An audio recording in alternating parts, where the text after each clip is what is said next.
माझ्या महाराष्ट्रातील बांधवांनो, भगिनींनो आणि मातांनो, नमस्कार. जय महाराष्ट्र. खरं म्हटलं तर एक 2-4 दिवसापूर्वीच आपल्या भेटीला आलो होतो. मग असं नेमकं या 4 दिवसात पुन्हा आपल्या भेटीला येण्यासारखं काय घडलेलं आहे आपण जाणून आहात. सुरुवात करायची म्हटली तर आज माननीय सर्वोच्च न्यायालयाने आपण मुंबईमध्ये आणि महाराष्ट्रामध्ये, विशेषतः मुंबईमध्ये कोरोना नियंत्रणासाठी जी लढाई लढतो आहोत त्या लढ्याचं कौतुक केलेलं आहे. ही एक विशेष बाब आहे जी मला आपल्याबरोबर नक्कीच शेअर करायला आवडेल. किंबहुना आपल्याला ह्याची माहिती मिळालेलीच आहे. पण हे एकटे आपल्या यंत्रणेचं यश नाही. जर आपला सहभाग आणि आपलं सहकार्य या लढ्यामध्ये मिळालं नाही तर आपण हा लढा यशस्वी तर सोडाच, लढूच शकणार नाही. म्हणून पहिल्या प्रथम मी आपल्या सर्वांना धन्यवाद देतोय की आपण अत्यंत संयमाने, जिद्दीने आणि शिस्तीने ह्या लढाईमध्ये शासनाला आणि महापालिकेला, मुंबई महापालिकेला मदत करत आहात. दुसरा विषय आहे, त्याच्यावरती मी बोलणारच आहे. पण आपल्या भेटीला आलोच आहे तर कोरोनाच्या बाबतीत थोडीशी माहिती देणं हे मला आवश्यक वाटतंच.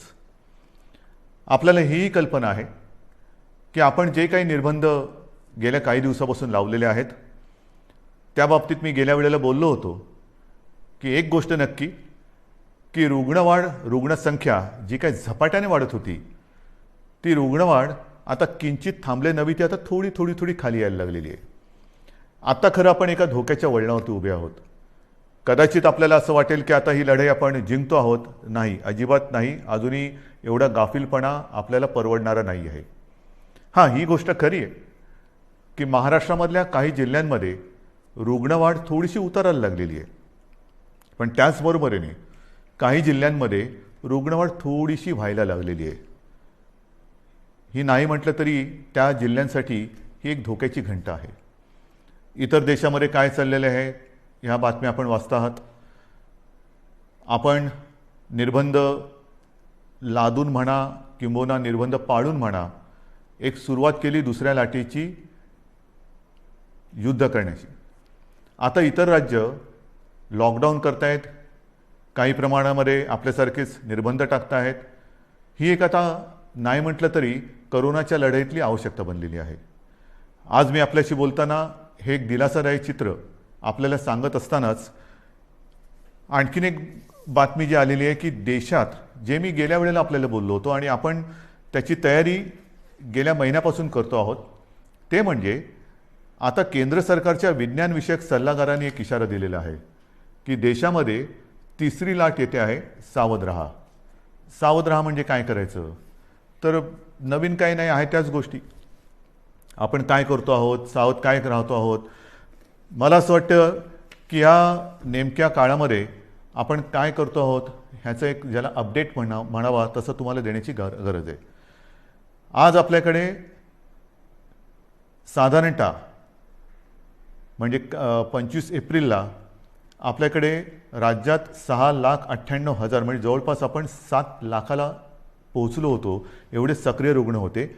आणि 4 मे म्हणजे काल आपल्या राज्यात 6,41,900 इथपर्यंत ही रुग्णवाढ आपण थोपवून ठेवून थोडीशी खाली आणलेली. ही नक्कीच दिलासादायक गोष्ट आहे. मात्र जे मी तुम्हाला सांगितलं की रुग्णसंख्या काही जिल्ह्यात घटत असली तरी काही जिल्ह्यात मात्र थोडीशी वाढ होते आहे, त्याच्यावरती आपण लक्ष ठेवून आहोत. आपल्याकडे जी आरोग्य व्यवस्था आहे त्या आरोग्य व्यवस्थेमध्ये आपण नक्कीच वाढ करत चाललेलो आहोत. आपण जवळपास आता आयसोलेशन बेड्स हे 4.5 लाखापर्यंत नेलेले आहेत.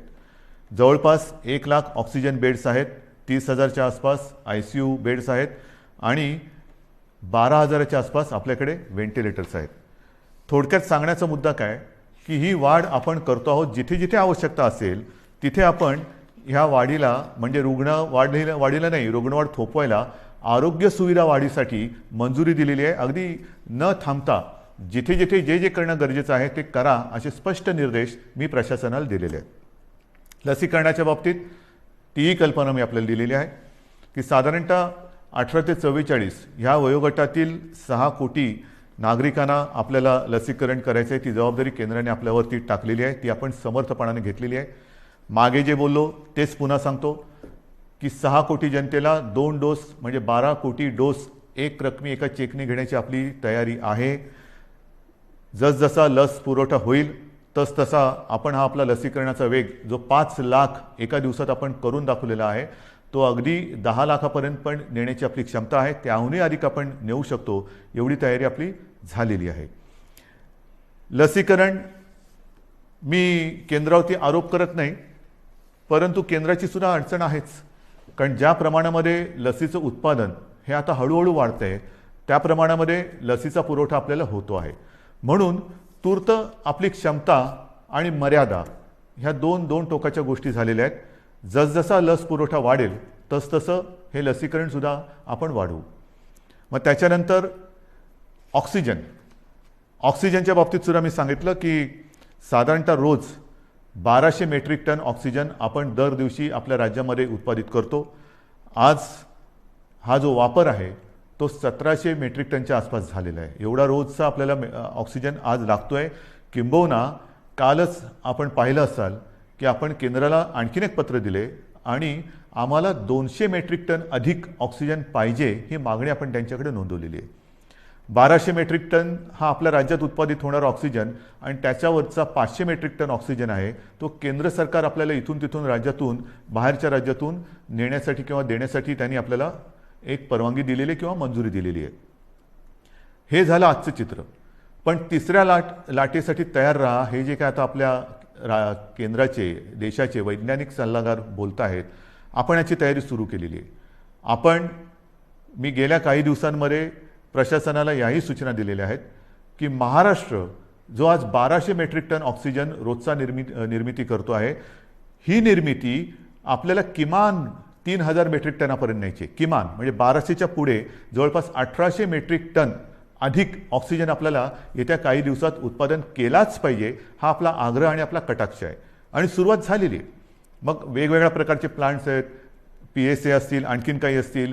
आता आपण 300 PSA मी मागे सांगितलं तुम्हाला प्लांट उभारणीसाठी मंजुरी दिलेली आहे. येत्या काही दिवसामध्ये त्याची सुद्धा सुरुवात होईल आणि काही ताबडतोबीने सुरू होतील. जसजसा प्लांट लावायला म्हणजे त्याच्या बांधकाम असेल आणखीन काही असेल त्याला जसा वेळ लागतो तेवढा वेळ लागेल आणि लवकरात लवकर ऑक्सिजन मिशन ऑक्सिजन हे त्याला मी नावच दिलेलं आहे. मिशन ऑक्सिजन येत्या काही दिवसात महाराष्ट्र हा ऑक्सिजनच्या बाबतीत स्वयंपूर्ण झालाच पाहिजे ही आपली अटकळ नव्हे हे आपलं कर्तव्य आहे आणि त्या दृष्टीने आपण हालचाल हे करतो आहोत. आणखीन एक गोष्ट हे आता तुम्हाला थोडंसं सांगणं मला गरजेचं आहे. रेमडेसिवीरच्या बाबतीत मी तुम्हाला सांगितलेलं आहे हळूवारपणाने केंद्र आपल्याला जो कोटा त्यांनी दिलेला आहे त्याच्यात हळूवार वाढ होते आहे. अजूनही पूर्ण जेवढी आवश्यकता आहे तिथपर्यंत आपण पोचलेलो नाही, पण हळूवारपणाने त्याच्यात थोडी प्रगती होते आहे आणि रेमडेसिवीरचा पुरवठा हा आवश्यकतेनुसार आपण प्रत्येक जिल्ह्याला करतो आहोत. काही जणांची तक्रार आहे की आमच्याकडे एवढे रुग्ण असताना आमच्याकडे एवढेच इंजेक्शन्स येतात. ही तक्रार आहे, जरूर आहे, पण त्यासाठी आपण आणखीन एक गोष्ट सुरू केलेली आहे. एक काल परवापासून मी जो आपला टास्क फोर्स आहे त्या टास्क फोर्सला आपल्या जसं मुंबई आहे, पुणे आहे, ठाणा आहे, मग कुठे भंडारा असेल, नागपूर असेल, सोलापूर असेल, ह्या तिथल्या जिल्ह्यातील आणि तिथल्या शहरातील जे आपले फॅमिली डॉक्टर्स आपण ज्याला म्हणतो, जो कुटुंबाचा डॉक्टर, त्यांना सगळ्यांना झूम कॉलवरती एकत्रित करून मार्गदर्शन करायला आपण सुरुवात केलेली आहे. काय करायचं, आपल्याकडे रुग्ण आल्यानंतर त्याला कोविड झाला आहे तर घरातल्या घरात म्हणजे आपण म्हणतो ना की आवश्यकता नसेल तर हॉस्पिटलमध्ये येण्याची गरज नाही, पण आवश्यकता असेल तर हॉस्पिटलमध्ये त्वरित आलं पाहिजे. मग हे नेमकं जो काही एक मी म्हणेन फरक आहे तो कसा करायचा. घरी असेल तर घरच्या घरी कोणती औषधे दिली गेली पाहिजेत, कोणती दिली म्हणजे द्यायची गरज नाही आहे, किंबहुना देण्याची गरज नसताना सुद्धा दिली जातात ती टाळली पाहिजे, याचं संपूर्ण मार्गदर्शन आपल्या राज्यातील सर्व वाड्या वस्त्या अगदी गल्ली बोळातले सुद्धा जे आपले चांगले चांगले डॉक्टर्स आहेत, अनेक वर्ष जे प्रॅक्टिस करतायत आणि त्या वस्तीला एक आधार म्हणून काम करतायत, त्या सगळ्यांना सोबत घेऊन आपण पुढे जातो आहोत. रेमडेसिवीर असेल, अगदी इतर काही गोष्टी असतील, या सगळ्या बाबतीत आपण स्वयंपूर्ण होण्याच्या दृष्टीने वाटचाल करतो आहोत की जेणेकरून तिसरी लाट, दुसरी लाट तर लवकर थोपवायची आहेच, पण तिसरी लाटसुद्धा जर का आली तर तिचा घातक दुष्परिणाम आपल्या राज्यावरती होऊ द्यायचा नाही, हा चंग बांधून आपलं महाराष्ट्र सरकार काम करत आहे. हे झालं एक करोनाच्या बाबतीतचं. मग दुसरा मुद्दा आहे तो साहजिकच आहे. जसा पहिला मुद्दा मी सांगितला की सुप्रीम कोर्टाने आज मुंबई महापालिकेच्या लढाईचं कौतुक केलेलं आहे, तसंच ही लढाई आपण लढत असताना ही जिकराची लढाई, जीवावरती बेतलेले संकट आहे, अगदी देशात हाहाकार झालेला आहे, आणि अशी ही लढाई आपण जिद्दीने लढत असतानाच एक सुप्रीम कोर्टाने आणखीन एक निर्णय दिलेला आहे, तो मात्र थोडासा निराशाजनक आहे. बरोबर आहे, मराठा आरक्षण. मराठा आरक्षणाची ही लढाई आपण न्यायालयाच्या माध्यमातून न्यायालयाकडे आपण न्यायालयात लढत होतो. आपल्याला सर्वांना कल्पना आहे की काही वर्षांपूर्वी आपल्या विधिमंडळामध्ये सर्व पक्षांनी, म्हणजे तेव्हा तर शिवसेना आणि भारतीय जनता पक्षाची युतीच सत्तेमध्ये होती, आणि विरोधी पक्ष म्हणजे जे आज आपले सहकारी आहेत काँग्रेस आणि राष्ट्रवादी, ह्या राज्यातील प्रमुख 4 पक्षांनी आणि इतर सर्वांनी एकमुखी एकमताने मराठा समाजाला आरक्षण देण्याचा कायदा पास केला. तो मंजूर केला. मग त्याला आव्हान दिलं गेलं. उच्च न्यायालयामध्ये आपण ही लढाई जिंकलो. त्याला आव्हान दिलं गेलं. मग सर्वोच्च न्यायालयात ही लढाई गेली. सर्वोच्च न्यायालयात ही लढाई आपण लढलो, आणि दुर्दैवाने आज हा निराशाजनक निकाल ह्या अगदी लढाईच्या ऐन भरामध्ये आलेला आहे. नेमकं काय झालं? जे काही एक ढोबळमानाने निकाल आलेला आहे, कारण आता निकालपत्र ते आता हाती आलेलं आहे, त्याच्यावरती आणखीन डिटेलमध्ये काम सुरू आहे, त्याचा अभ्यास सुरू आहे. पण सर्वानुमते एकमुखाने घेतलेला हा निर्णय सुप्रीम कोर्टाने त्याच्या विरोधात निकाल दिलेला आहे. मग असं कोणीतरी म्हणालं की आम्ही जे उच्च न्यायालयात जिंकलो ते सुप्रीम कोर्टात तुम्ही हरलात, तुम्हाला लढताच आलं नाही. नाही, असं अजिबात नाही आहे. ज्या वकिलांनी आपल्याला उच्च न्यायालयामध्ये विजय प्राप्त करून दिला, बाजू मांडली, यशस्वीपणाने मांडली, तेच वकील त्याच्यात कुठेही बदल न करता किंवा त्यांच्यात अधिक काही वकिलांची आपण त्यांना मदत देऊन ही लढाई आपण अत्यंत योग्यपणाने, समर्थपणाने सर्वांचं मत एकत्र घेत आपण ही लढलो आहे. पदरी निराशा आलेली आहे, पण निराश झालो किंबहुना निराश झाला तर तो महाराष्ट्र कसला. मी खास करून मराठा समाजाला एक वेगळ्या दृष्टीने धन्यवाद देतो आहे की त्यांनी फार समंजसपणाने हा निर्णय जो आहे हा ऐकलेला आहे. कुठेही थैथयाट केला नाही, आदळआपट केली नाही. त्याच्याबद्दल मी तमाम माझ्या मराठा समाजातील माता भगिनींना, बांधवांना हात जोडून धन्यवाद देतो आहे. आणि त्यांच्या नेत्यांनी सुद्धा मी विशेष उल्लेख करेन, छत्रपती संभाजीराजे यांनी सुद्धा अत्यंत समंजस्याने आपली प्रतिक्रिया दिलेली आहे. हे दिवस लढाईचे नाही आहेत, निदान आपल्या तरी नाही आहेत, कारण सरकार आणि आपली भूमिका एक आहे.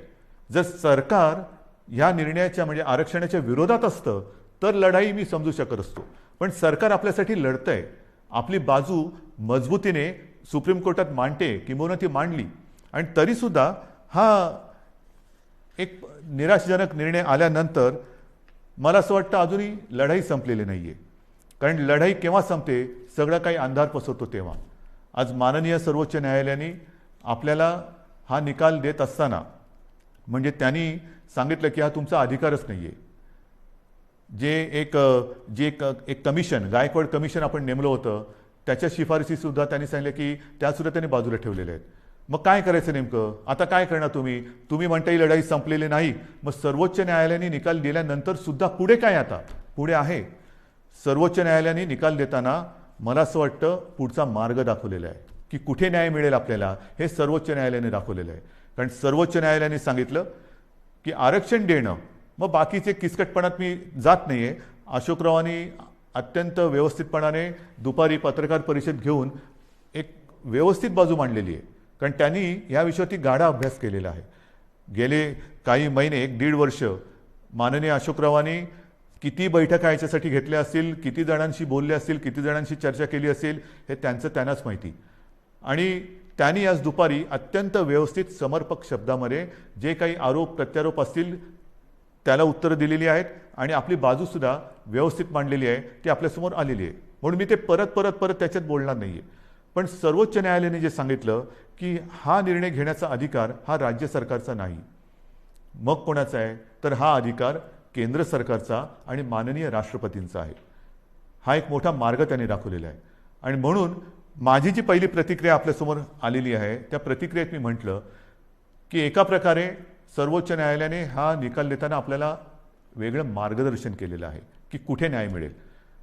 त्याच वेळेला मी म्हटलेलं आहे की केंद्र सरकारला, म्हणजे माननीय पंतप्रधान आणि माननीय राष्ट्रपती यांना मी हात जोडून विनंती करतो आहे की आता हा अधिकार आपला आहे, हे सर्वोच्च न्यायालयाने सांगितलेलं आहे.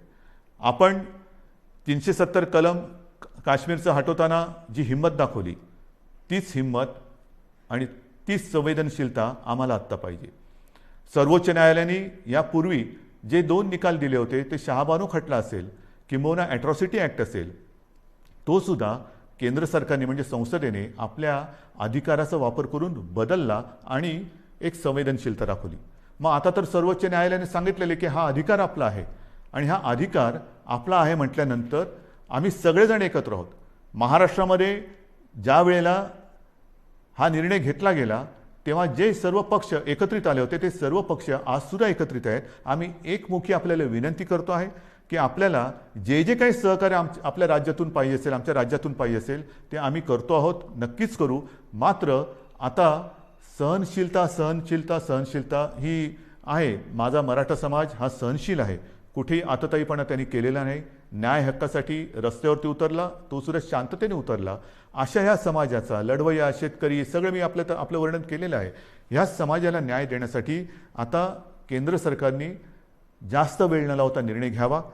मी आपल्या माध्यमातून माननीय राष्ट्रपतींना आणि माननीय पंतप्रधानांना विनंती करतोच आहे, पण उद्या अधिकृत पत्रसुद्धा मी त्यांना देतो आहे. जर का आणखीन आम्हाला तिकडे येऊन भेटण्याची आवश्यकता असेल तर तीही आम्ही करायची तयारी आहे. आणि ही एक मागणी आम्ही करत असताना सर्वोच्च न्यायालयाच्या निकालाची प्रत ही आत्ता संध्याकाळी उशिरा प्राप्त झालेली आहे. त्याचासुद्धा अभ्यास आपल्या ज्येष्ठ विधिज्ञांकडून सुरू आहे. ज्येष्ठ वकिलांची एक मी म्हणेन फौज, कारण समिती फार छोटा शब्द झाला, फौज हे आपल्यासोबत आहे. त्यांच्यासोबत आजपर्यंतसुद्धा विचारविनिमय केलेला आहे. आता मात्र सर्वोच्च न्यायालयाची ही प्रत प्राप्त झाल्यानंतर त्याचा अभ्यास सुरू झालेला आहे. त्याच्यात आणखीन काही मार्ग दाखवलेत का तेही बघतो.